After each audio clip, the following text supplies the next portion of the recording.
Cassius from, let's see. Cassius, where are you from again? Edmonton, Alberta, sir. Yeah, man. What's going on, guys? I've been up there. You like podcasting, right? I love podcasting with a passion. I was a guest on your program. Absolutely. Great episode. Thank you.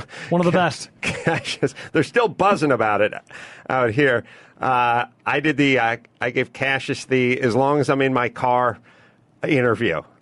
That's right, as long as I'm driving from there to here. It's valuable time. I can definitely talk to you about it. It's called the Cassius Morris Show, and you're 16, right, Cassius? That's right. And been podcasting for coming on 7 years? How the hell's that work? Well, I mean, ever since I discovered you and Joe Rogan, I mean, you guys just inspired me and decided to run with it early. Sure. And if Greg Fitzsimmons was sitting here, he'd say, ever since I discovered you and Fitzsimmons. So you're in early. Sorry, Joe. And he's going to interview you. Oh, please do. So are you boned up on Joe? Absolutely. I've been listening for years, so I know plenty of stuff to talk about. Did you say you've been doing it for 6 years? That's right. I've been doing it since I was 10. So you've been doing it longer than me? Yeah. I started 5 years ago, so you're an OG. Adam finally decided to have a real professional on the show, you know. Yeah. Maybe Joe has some questions for Cassius. Yeah. All right, go ahead, Cassius. Do your interview. Well, Joe, the first thing I wanted to know was I was talking with Joey Diaz about this on my podcast recently. You and Joey decided to go back to the Comedy Store. I think it's been about 7 years for you. Why now, and what's changed? Well, there was a manager that worked there that was problematic, and he doesn't work there anymore. That's one reason. And it's a new shift there. It's a completely new management that's running the place. The comics, the up-and-coming comics, are like, it's very positive. I was there for the roast battle. They have a roast battle that they do upstairs in the belly room, and it was so much fun.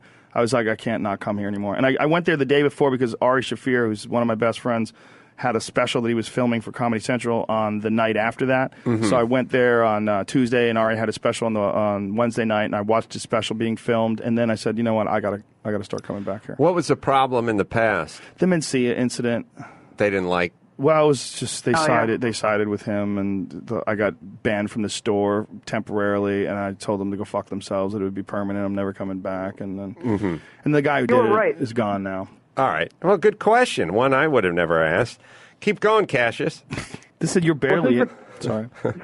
Since we're talking about the Comedy Store and Joey Diaz, you actually met Joey Diaz when you first started there.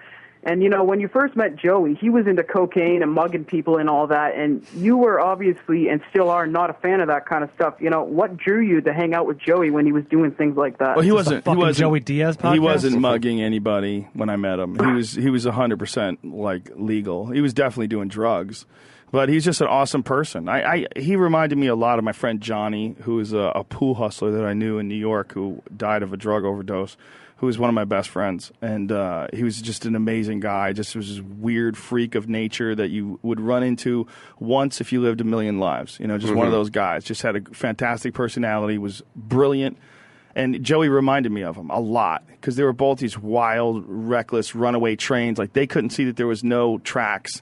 They were just going 500 miles an hour, and I could see, like, there's no tracks. You know, there's no like up ahead. Like, this is going to be terrible. And like, fuck it, cocksucker. Who gives a shit? And that was Joey Diaz. He was just this wild dude that made me. I just enjoyed being around him. He's got a great personality. I just love him as a person. He's just he's got a very unusual wisdom to him. I think he's one of the funniest people in the world. I think he's the funniest guy I've ever met. Fantastic. So talking about comedy, I'm a person who's looking to start in comedy eventually and live podcasting and stuff. What city do you think is best for an up-and-coming comic to start? Well, I don't think there's a great place, a number one place, but there's a lot of great places now. Like Austin, Texas is great.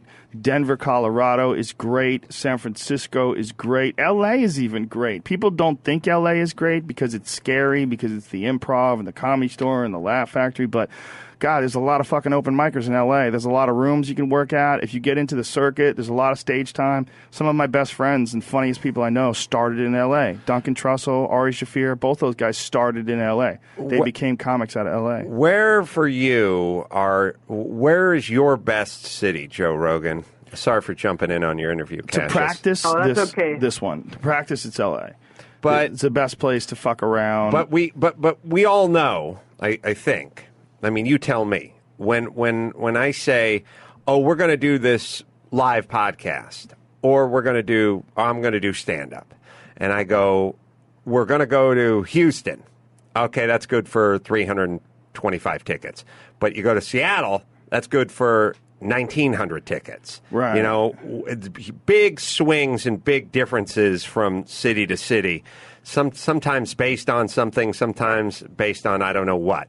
But for you, what are your cities like? Where do you know you're going to sell a shitload of tickets versus not so much?